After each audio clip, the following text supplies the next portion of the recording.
Hey, and welcome to Unlearning Stress, the podcast where we break the rules and cycles that keep you overcommitted, overstretched, and just plain exhausted, and replace them with something better. No fluff, no guilt, just real talk, real solutions, and expert insights to help you shift the way you live.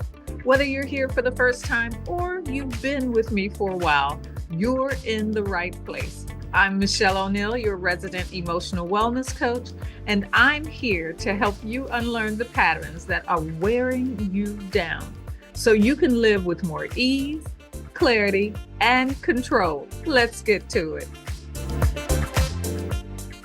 Let me tell you the four words I heard growing up that have shaped the way that I respond to people to this day because I said so. I can still hear them. I'd ask why, and that was my answer. And that answer wasn't just final, it was a warning. Don't question me again. So when I think about this topic, why so many of us can't say no without giving a reason, it's not just about being polite. It's about the emotional coding underneath. And actually, there was a moment when I was a teenager that I'll never forget. I asked to go to this party that I really wanted to go to, and I was told no. And of course, me being the teenager I was, I said, "Why?" And when they gave me that same line, "Because I said so," ooh, something in me refused to accept it anymore. The rebel in me said, "I'm pushing back." And so I said, "You can't just tell me no without a reason. I have a right to know." Woo! Let's just say the backlash was real. I was stepping out of line and I was stepping out of permission. And that's the moment that still lives in my body. Because if you've ever had your no brushed aside, if you ever felt like saying no without a full explanation makes you selfish or it makes you cold or disrespectful, if you've been trained to over explain just so someone will let you say no, you're not alone. And it goes even deeper than that for many women that I walk with. For some, it's not just emotional. Their no was overridden physically. Their no held no weight in a moment that changed everything. So, this isn't just a communication pattern.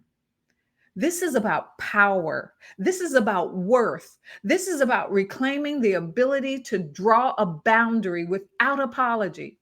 Because the real question that we're exploring today is this: what did you learn your no actually meant to other people? And what did it start to mean to you? You know that moment that you're about to say no, but instead of just saying it plain, your body shifts. Your shoulders kind of sink in and your voice drops and you look down as if you're asking permission to set this boundary. You get small. You try to make yourself smaller. And it's not just nerves, it's memory. You've learned probably early that no doesn't always land safely. Sometimes it gets ignored, sometimes it gets punished, sometimes it just costs you. So what do? You soften it, you explain it, you shrink it down and wrap it up real nice because maybe, just maybe, if you delivered it right, it'll be okay.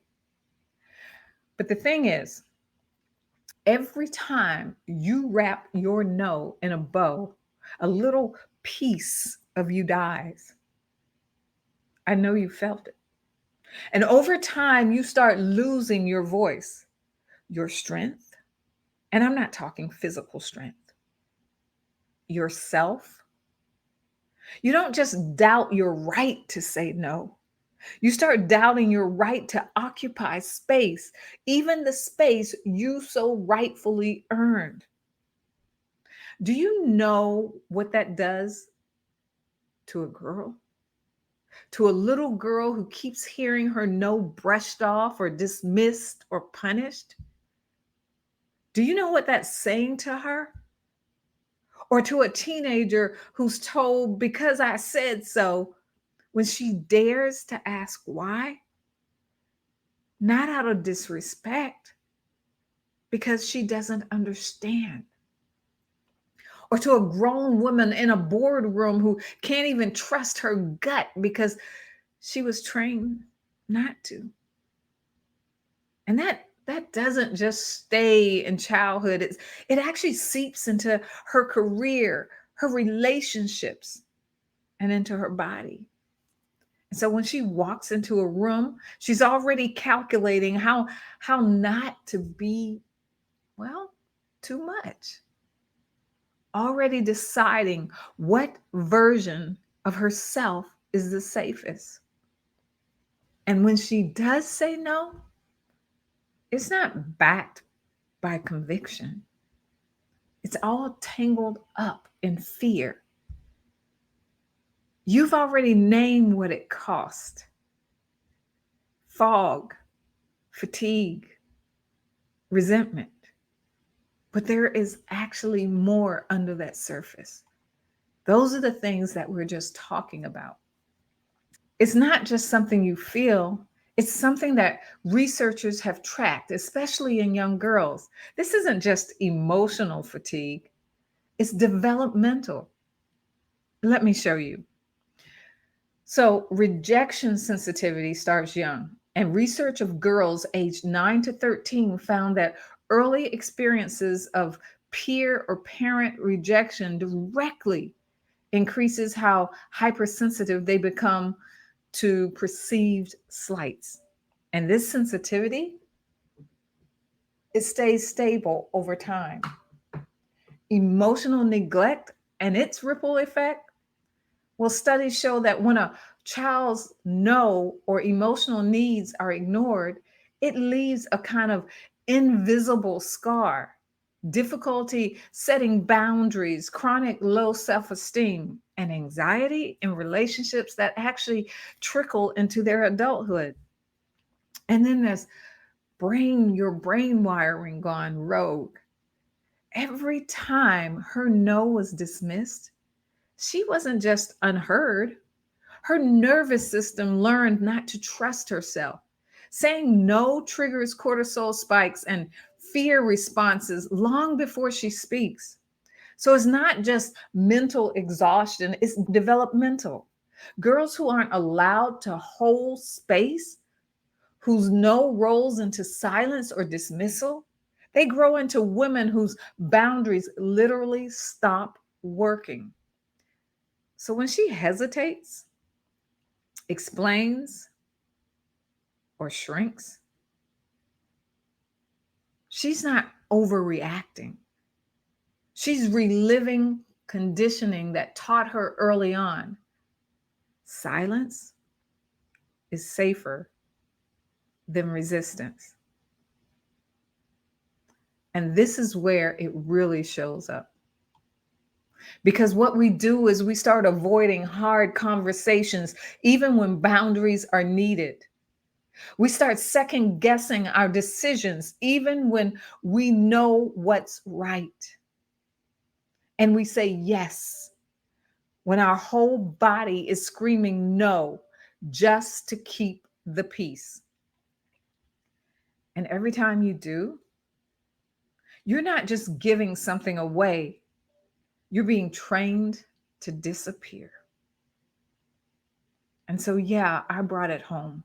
It's no longer a she, it's you, it's us. Saying no doesn't have to be loud, it just has to be true. When you say no and don't flinch, you stop performing, you start leading.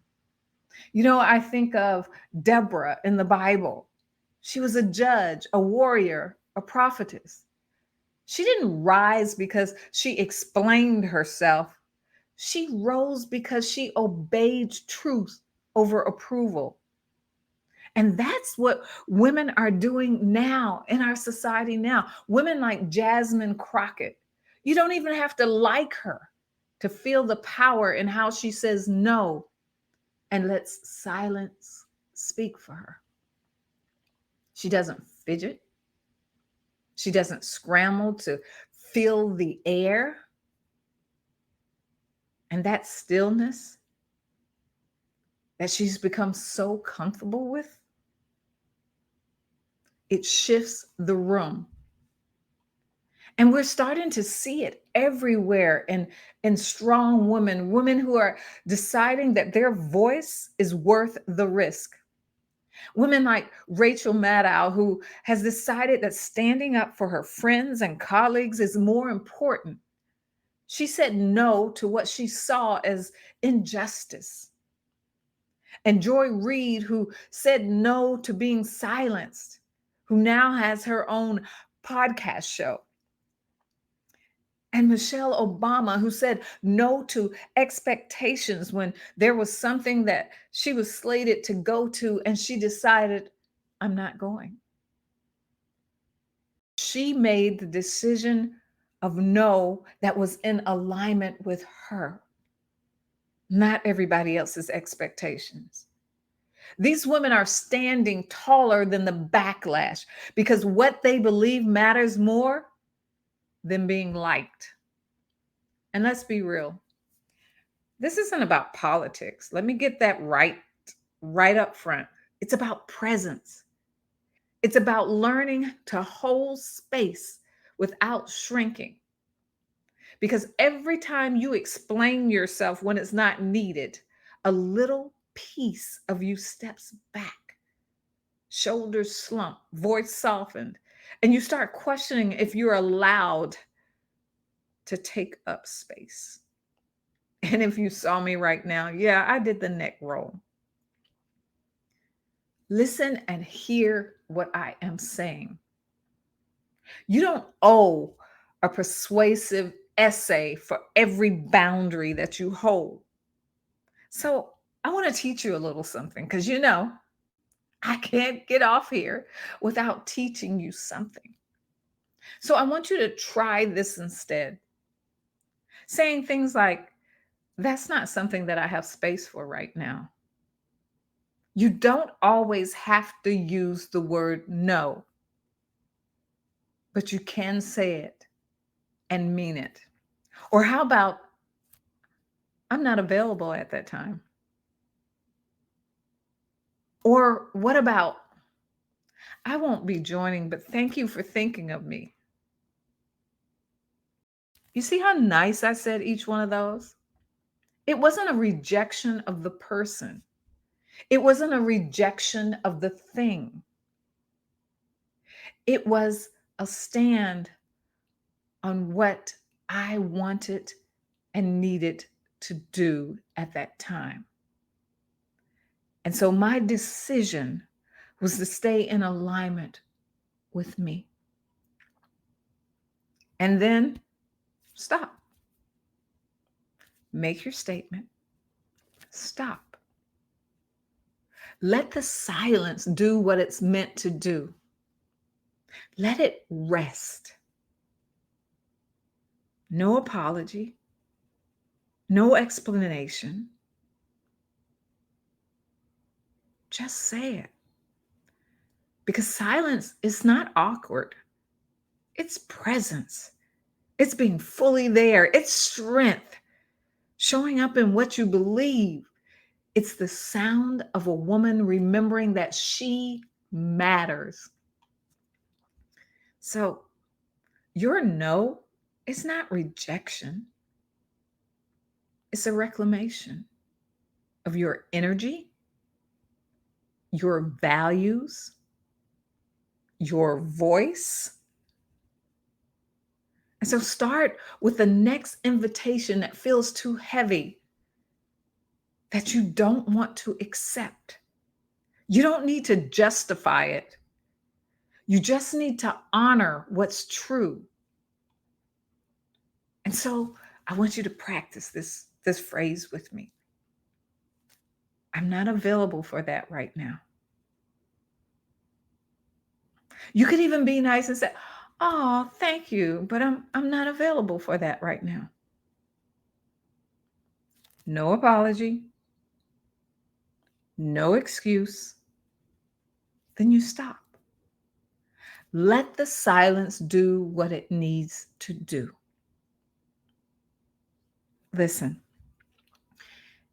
if this touched something deep, if you're realizing just how many pieces of yourself that you've handed over just trying to be understood, I want to invite you into something more personal. Go ahead and DM me the word reset if you're ready to get your voice back without losing your softness. And look, this isn't a program that I'm talking about, it's an experience. And it is invitation only. So let me know if you're interested. And let your no be the proof that you remember who you are.